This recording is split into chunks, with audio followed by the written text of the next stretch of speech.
Ito ang kwento ng Alamat ng Sibuyas. Noong unang panahon, may mag-asawang magsasaka na naninirahan sa isang maliit na baryo. Ang pangalan nila ay Pablo at Ana. Matagal na nilang pinapangarap na magkaroon ng anak, ngunit hindi sila pinagpala ng Diyos.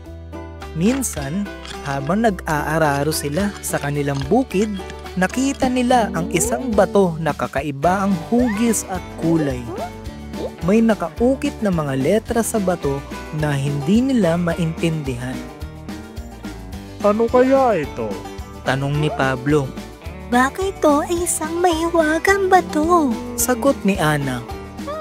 Subukan natin basahin ang nakasulat dito. Sabi ni Pablo. Nagsumikap silang basahin ang mga letra sa bato at naintindihan nila ang mensahe nito. Sinasabi ng bato ang mga salitang, Kung nais ninyong magkaroon ng anak, kailangan ninyong sundin ang mga sumusunod na hakbang. Una, kunin nyo ang bato at ilagay ito sa isang timba ng tubig. Itatanim nyo ang bato sa paso at ipangdidilig ang tubig na kasama nito.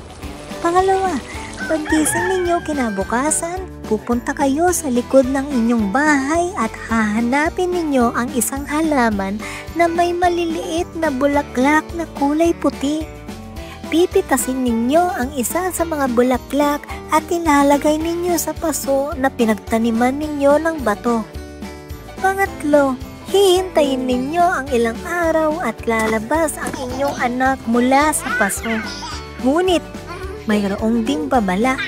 Huwag ninyong papabayaan o sasaktan ang bato dahil kung hindi, siya ay mawawala at hindi na babalik. Nagtaka ang mag-asawa kung ano ang ibig sabihin ng mga salita. Ngunit dahil sa kanilang matinding pagnanais na magkaanak, sinunod nila ang mga hakbang. Kinabukasan, nagulat sila nang makita nila ang isang halaman na may maliliit na bulaklak na kulay puti sa likod ng kanilang bahay. Pinili nila ang isa sa mga bulaklak at inilagay nila ito sa paso. Siguro ito na ang sagot sa ating dasal. Sabi ni Ana. Oo nga, siguro nga. Sabi ni Pablo.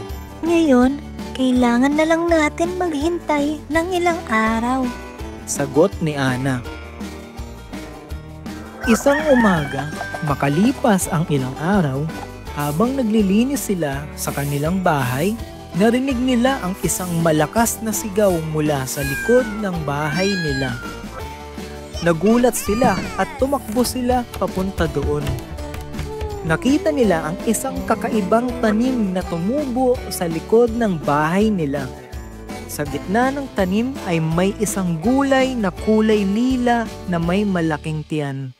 Nang buksan nila ang gulay, nakita nila ang isang sanggol na nakangiti. Naku!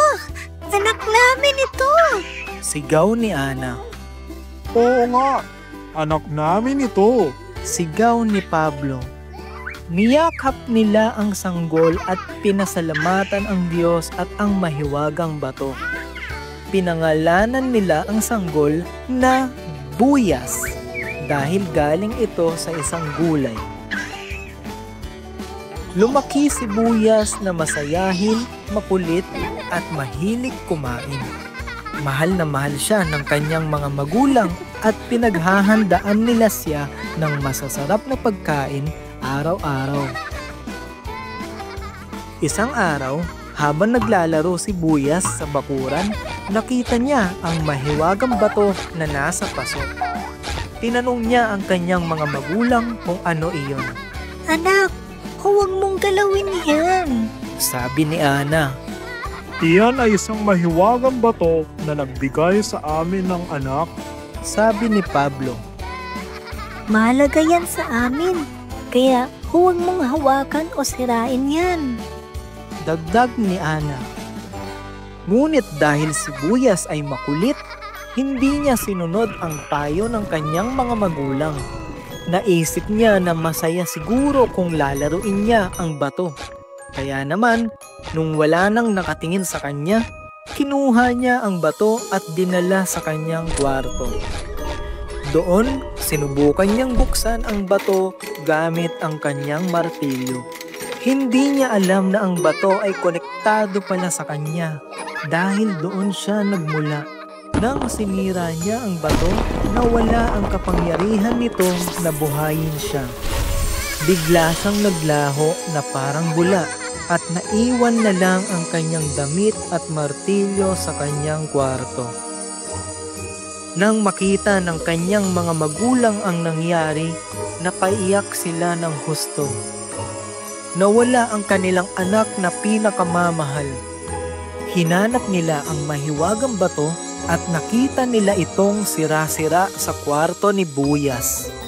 Anak, bakit mo ginawa ito? Tanong ni Pablo. Anak, nasaan ka na? Tanong ni Ana.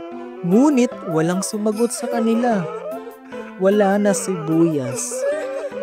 Nalungkot sila ng sobra at dinala nila ang sirang mahiwagang bato at itinanim sa lugar kung saan nagmula si Buyas. Umaasa sila na baka sakaling muling bumalik ang kanilang anak. Pagkalipas ng ilang araw, may tumubo na kakaibang halaman sa pinagtaniman nila. Sa halaman na iyon ay may mga gulay na nakalagay na kulay lila na may maninipis na balat. Ngayon lang sila nakakita ng ganoong klaseng gulay. Tinawag nila itong Buyas dahil sa pagkakaalala nila sa kanilang anak na si Buyas. Ang gulay na iyon ay alaala ng kalungkutan ng mga magulang ni Buyas. Kaya naman, tuwing hinahanda nila ito sa pagkain, naiiyak sila. Dumami ang mga gulay at pinamimigay nila ito sa kanilang mga kapitbahay. Tanong ng mga kapitbahay kung ano iyon. Si Buyas yan, ang aming anak. Sagot ng mag-asawa.